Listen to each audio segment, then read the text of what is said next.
Hi, I'm Malika Bilal in for Femi OK, and you're in the stream. Today, the Russian government is expanding its role in Syria, both diplomatically and militarily. So what does Moscow's growing involvement in Damascus mean for the ongoing conflict?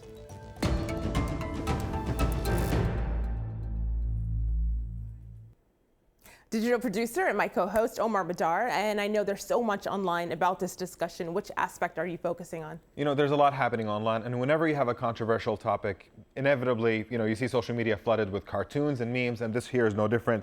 You have, for example, this cartoon over here by Andrew showing Assad dropping barrel bombs on civilians, and then Putin shows up with a helicopter and says, "Can I help?" We also have this cartoon here critiquing U.S. policy. Save Aleppo tweets, "Obama, when heard that Putin is sending Russian troops into Syria, is simply burying his head in the sand." And then we have, from the other side, people who support Russian involvement.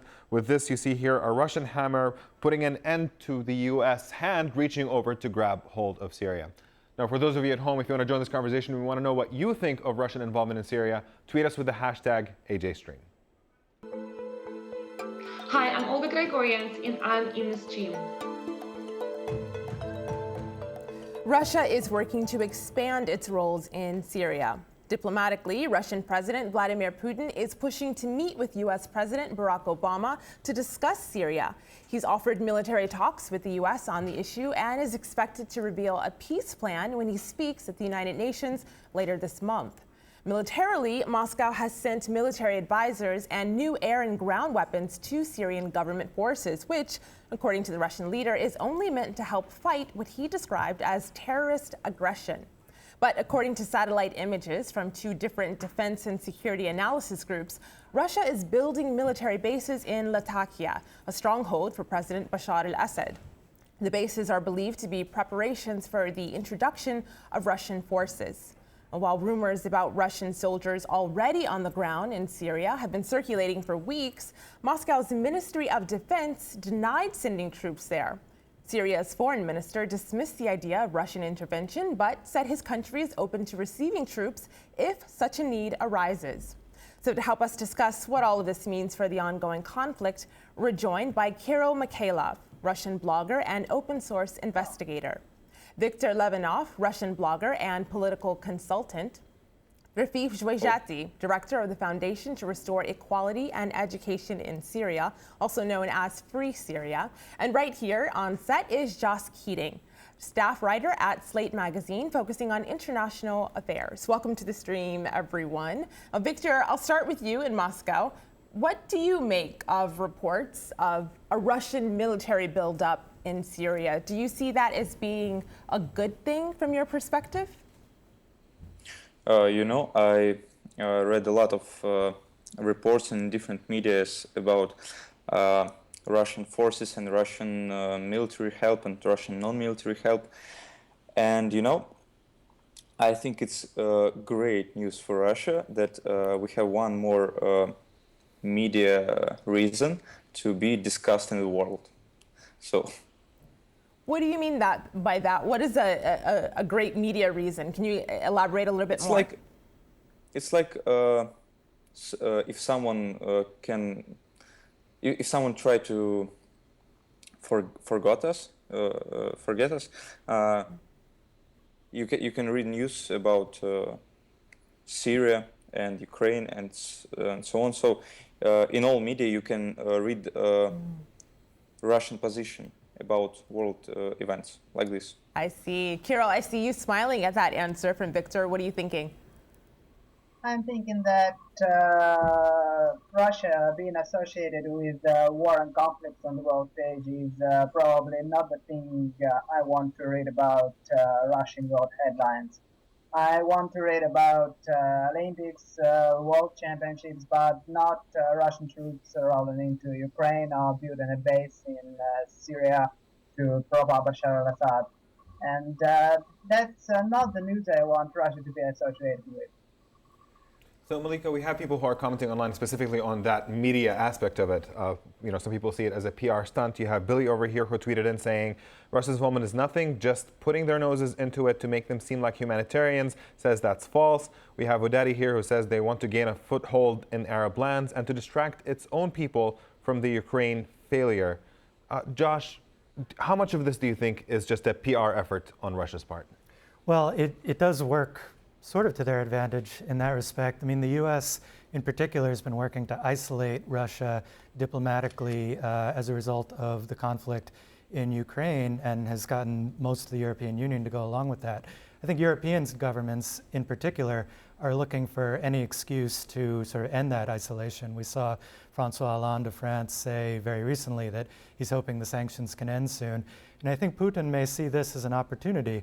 If he can come in and play some kind of productive role in diplomatic role in Syria, then maybe it's a way of ending Russia's international isolation. It's going to be interesting to see next week how the U.S. responds to that when they meet in New York. And diplomatic role, but also humanitarian role. Rafif, you heard that tweet that Omar read. I want to show you something before I get your response to show this two-handed approach, really, that Russia might appear to have. This is an article from Sputnik News. Helping Hand, Russia sets up first refugee camp for 500 people in Syria. So you see that. But then there's also this. This is out of BuzzFeed News, and several other outlets have reported on it. This is the military equipment Russia reportedly has in Syria. So I'll scroll down here just so you can get a sense of what's being sent. You have a Frogfoot jet, a Fencer bomber jet, Flanker fighter jet. So do those two things relate to you? What do you make of Russia's approach in Syria? Well, let me go back to how we started. This may be a phenomenal PR stunt for Russia and for Putin, but this is even more disaster for the Syrian people. And that Russia is setting up a refugee camp for 500, that's tremendously wonderful. We have at least another 12 million to go. So really, the increased Russian presence in Syria just spells more disaster for us. I think one thing that has led people to really question Russia's motives here is that among the weapons they're sending are anti-aircraft systems. Now they say they're helping Syria's military fight ISIS. ISIS doesn't have an air force, so if they're sending anti-aircraft weapons, who exactly are they being used against? So I think that's what's leading a lot of people, not just in Washington, but in Europe and also in Israel. We saw Benjamin Netanyahu go to Russia last week to question who exactly are they protecting?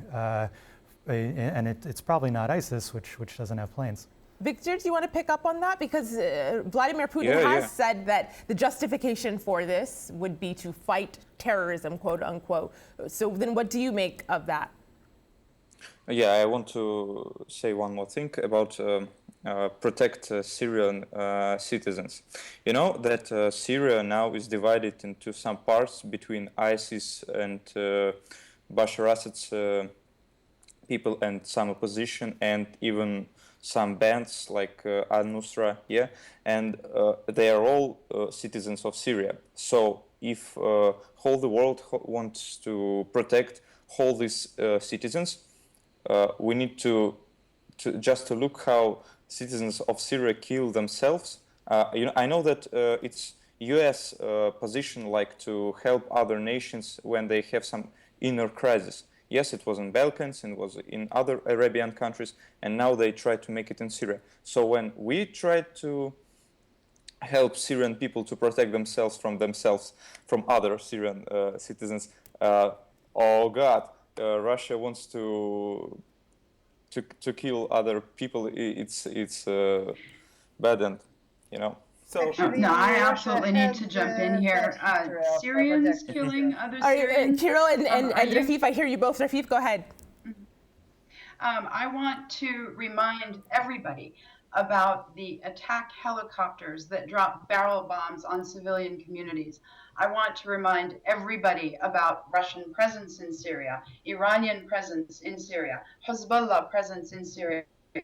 Don't tell me about Syrians killing other Syrians. Tell me about Bashar al-Assad killing more than 250,000 civilians. So we have Bashar Assad is a citizen of Syria. Bashar Assad is citizen of Syria. Well, of course, he's more than a citizen of Syria, Victor, but I want to get our community in here Okay. because I know they have something to say about We have this. people who are Right, commenting he's specifically. also the principal war criminal of Syria. Yeah, we'll get to you in just a second. We have people who are commenting specifically about this sort of direct violent aspect. You have AJ who says, I see Russia's deployment in Syria in a positive sense. Unlike the US, they actually want to end terrorism in Syria.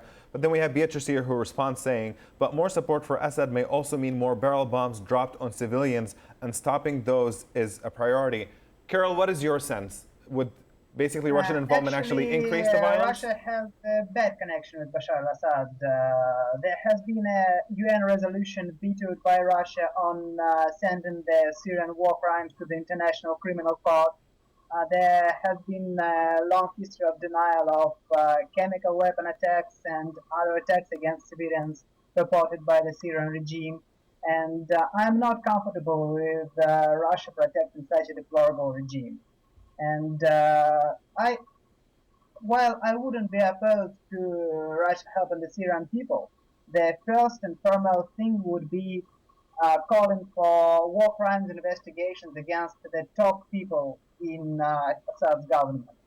Assad must go, that's the top priority. And if and when Assad is gone, I am all for Russia supporting the Syrian people against foreign terrorism. But first and foremost, this guy who has been killing lots of his own people has to be removed.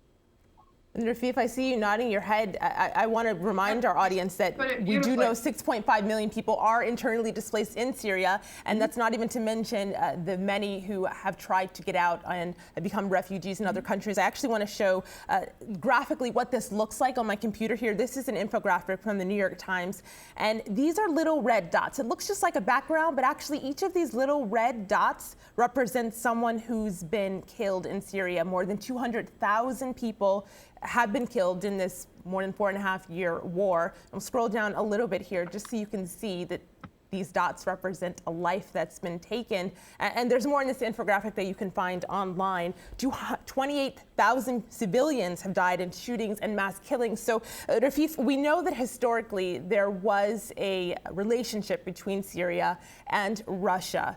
How has that changed for people who are there now, and what does that historic relationship really mean for people who are now living through this?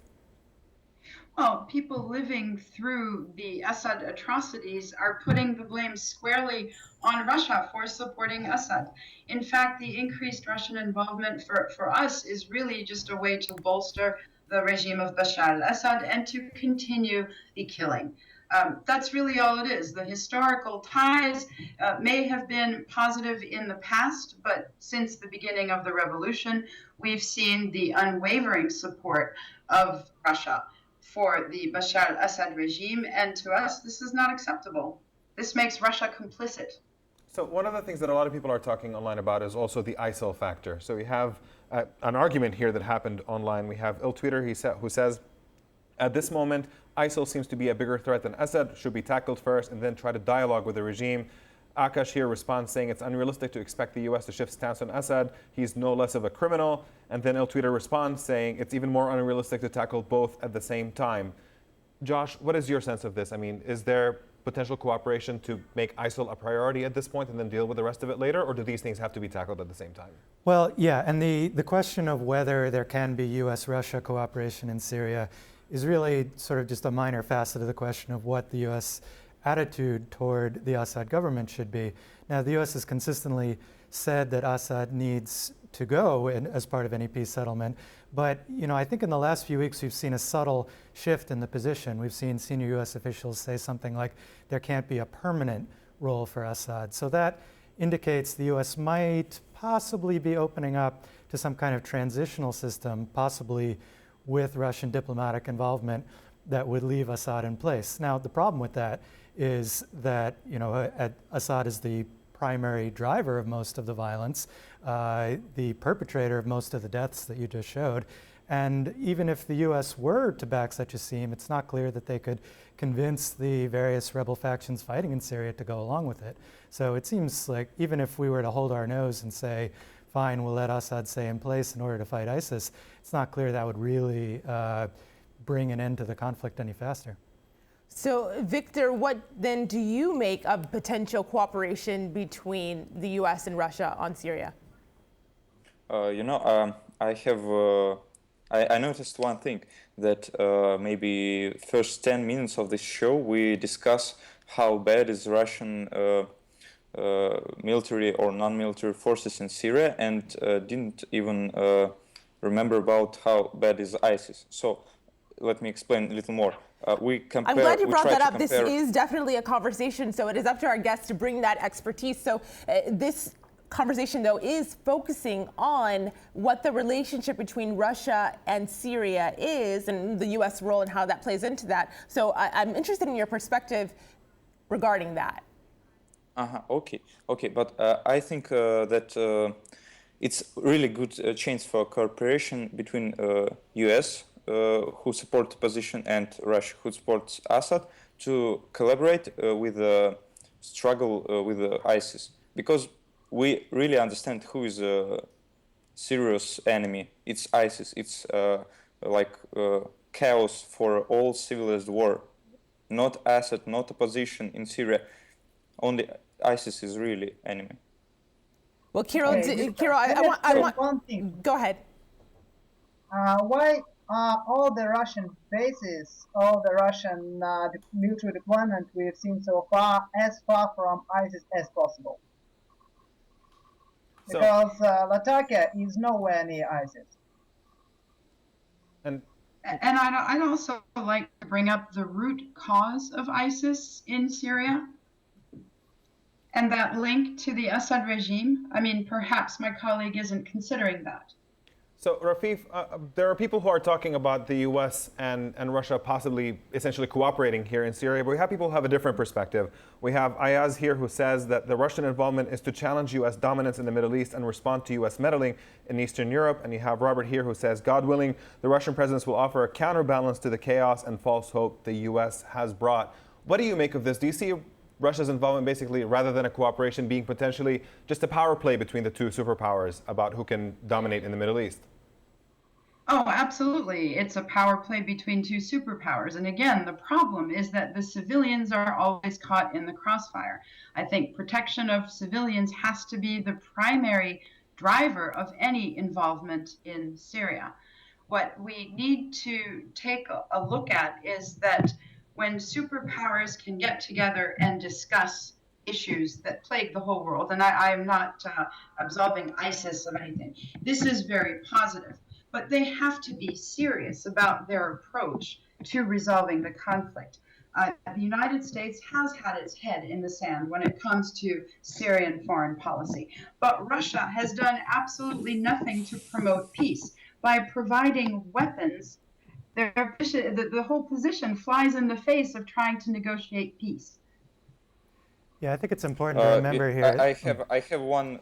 Victor, just hold on for 1 second. I want to hear Josh's perspective, and then we'll go to you. Josh, go ahead. I think it's important to remember here that Russia's long-standing security cooperation with Assad, Russia's military interest in maintaining its base in Syria, and I think one read on this is that with the setbacks Assad has recently been suffering, that Putin and the Russian government wants to make sure that it has a hand in crafting whatever post-Assad political order does take place in Syria. They want to make sure that it's something that's as friendly to their interests or as friendly as possible compared to what they have now. It's interesting you mentioned that, and Victor, I'll go to you with this because just in the last week, we saw this report. This is out of The Guardian. It's an exclusive, but it's referencing something that happened reportedly in 2012, that the West ignored a Russian offer to have Syria's Assad step aside, and that was from a senior negotiator,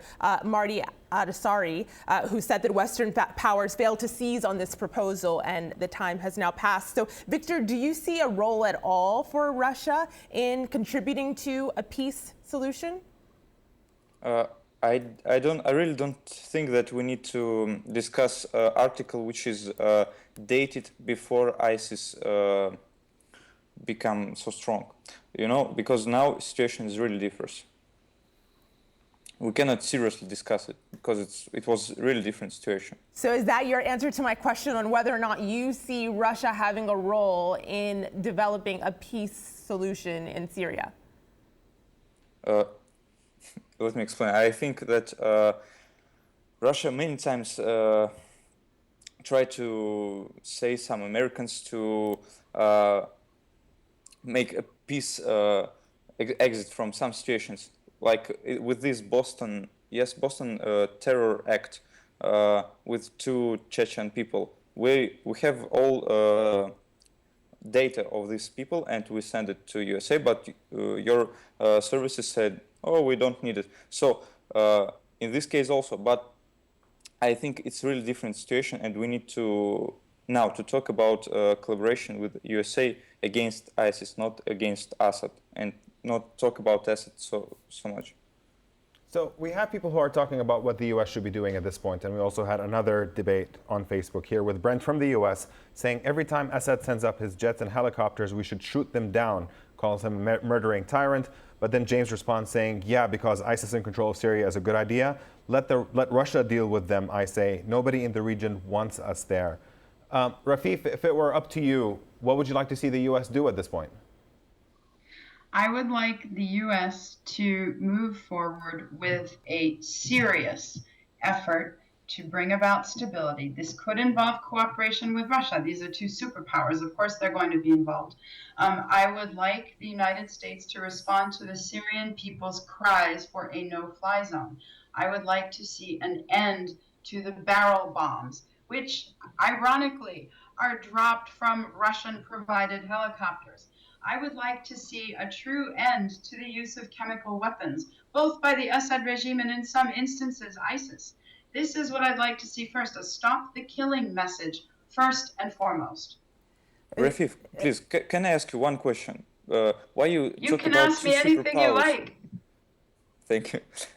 Why you talk about 2 superpowers like Russia and USA? Because I think that ISIS is also superpower in a global way. Like they don't respect their religion, they don't respect some cultural things and destroy it. So why you don't think that it's a real problem? And since maybe I think Hitler's ISIS. time. Let me stop you right there. I am by no means defending ISIS. I think it is a huge problem. It is a huge problem, particularly inside Syria. But I draw a lot of parallels between ISIS and the Assad regime. I remember when the protests in Syria were peaceful and the Assad regime let out tens of thousands of former jihadists that it had kept in prisons, and it armed them and said, go into the protest. Okay, could I just give a perspective of what I see would be the perfect Russian involvement at this point? First of all, we should cooperate with the US to negotiate a real ceasefire, a real no-fly zone. Then we should cooperate with any sane people left in the regime to remove Assad and his fleet, to set up some kind of a temporary coalition government between some people which are not directly involved in the killings and the Syrian rebels. Then Russia should and can start a huge military campaign against ISIS without actually setting boots on the ground in Syria. We have the means. We have long-range aviation. We have bombers that can be set up, say, in Iran. Our aviation should join the coalition airstrike. Okay, Kirill, so you laid out a pretty detailed plan there. We have about 30 seconds. Josh, what did you make of his plan? Well, I think that this is a government that the U.S. administration has been extremely reluctant to intervene at all in Syria and has pursued a kind of Iraq-first strategy. And I don't really see that changing. And the fact that U.S. forces, that the U.S.-supported forces in Syria have had such a little impact is one reason why I think Russia's sort of stepping into the vacuum and into a chaotic situation. Right. Omar, I'll give the last word to our community. What are they saying? I'll leave you with this perspective from Paul, who says Russia's involvement has never favored anyone but Russia. Succinct. We will pick up on that in our post show. I know there's more to talk about. That's all the time we have for now in this main show, but we continue online at stream.aljazeera.com. You can join us there for more from our guests and from our community. So have your questions waiting and ready. #AJStream.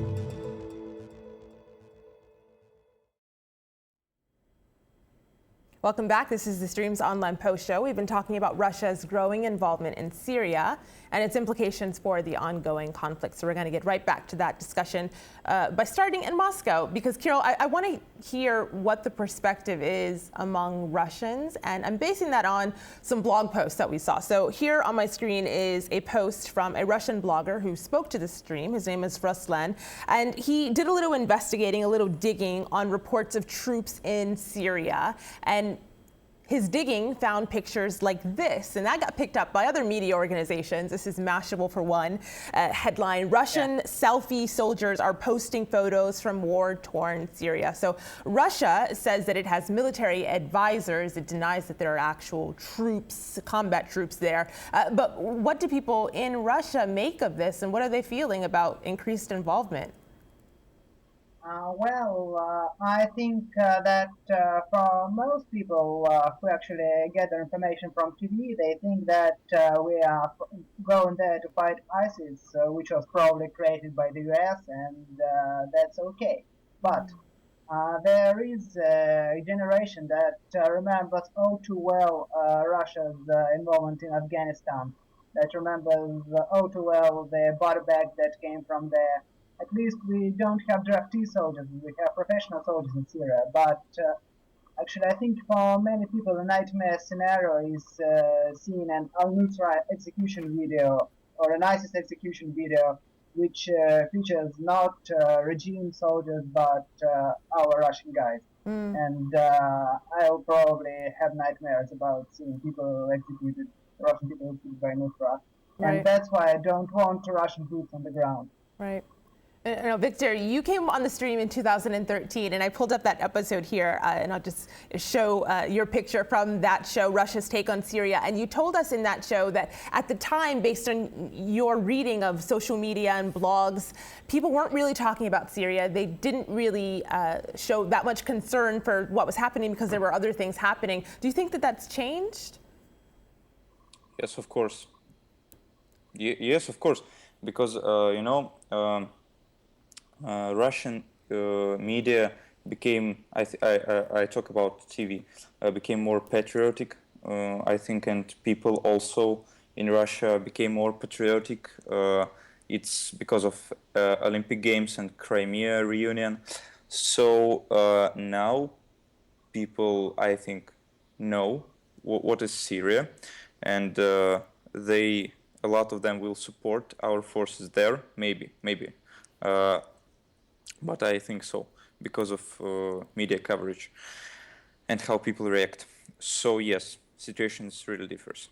Can I ask Victor one question? Do Please. you think that the media attention that the Russian involvement in Syria is getting is distracting from or taking the place of the conflict in Ukraine? I mean, do you see a shift in attention from Ukraine to Syria? Like to take Russian people's attention from Ukraine to Syria? Yes. Like this? It's a funny question because Syria is not so recognizable by Russian people as Ukraine, and it's not so interesting for real Russian people to chat and discuss online. I need to jump in here. Rafif, Victor, go ahead. what are you saying? What are you saying? This has been called the worst humanitarian crisis since World War II. The 12 million Rafif, I people. hate to break that to you, but Well, Victor Kirill, is let's let absolutely Rafif finish, and then you can jump in after. Rafif, go ahead. Victor is absolutely right here, because I personally had a very vague understanding of the conflict in Syria before I knew that our troops are there at this point, because actually we have the conflict in Ukraine to worry about, and So, Kirill, are you saying, though, that there's not the attention span or the appetite to be able to deal with two conflicts at one time? Or is there just a media blackout? The main reason is there a people problem are with talking about Russian Syria media? right now Yeah. is that there are our troops there.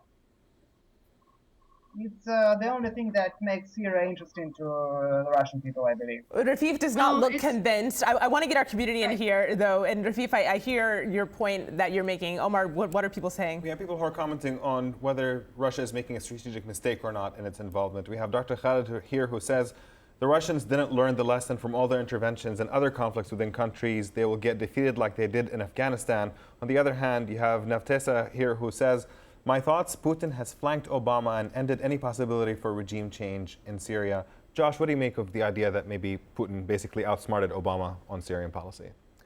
Well, I mean, I don't think it's very few people would dispute that the U.S. policy on Syria has been fairly incoherent and that at several points Putin's been able to exploit that.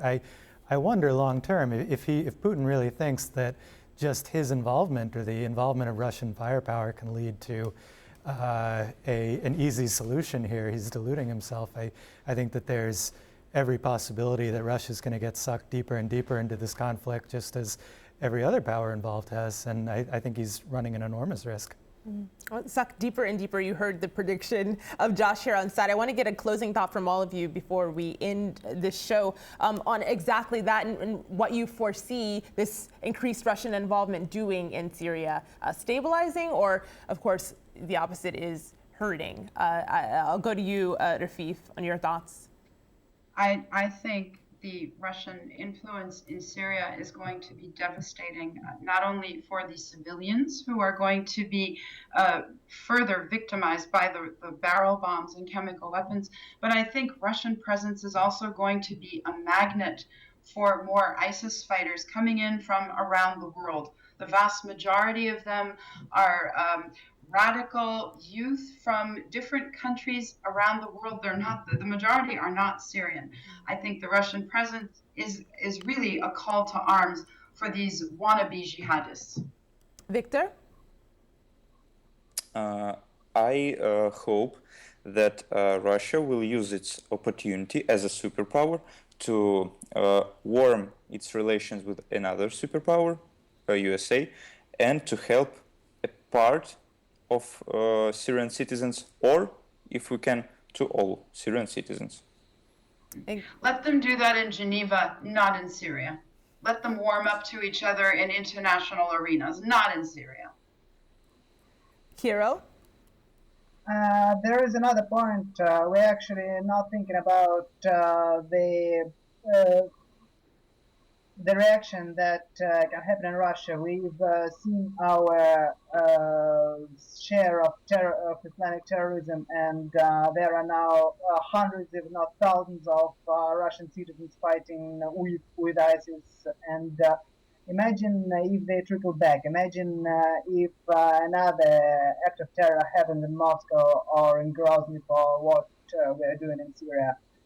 There are those people who are out for Russian blood there. They want to put some revenge for what we did in Chechnya, although I think both the Russian soldiers are now in Syria and the jihadis were barely school children when the Chechen war happened. But still, our troops in Syria are a threat, and our civilians back in Russia are endangered by jihadis, and this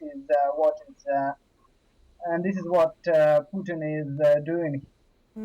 A topic for a whole separate show, Kira. Thank you for bringing up the idea of returning ISIL fighters. It's something the stream has covered before, and of course we'll most likely cover again. Omar, I'll give closing word to the community. Yep, I'll leave you with this thought from Musi, who blames everyone interfering in Syria, saying there wouldn't be any crisis if neither the West nor the Russians were involved. They are creating problems for their own interests. Thanks for that tweet, and thank you for chiming in from our community. Always great to have your thoughts. Thank you also to our guests for joining this conversation. Until next time, we'll see you online.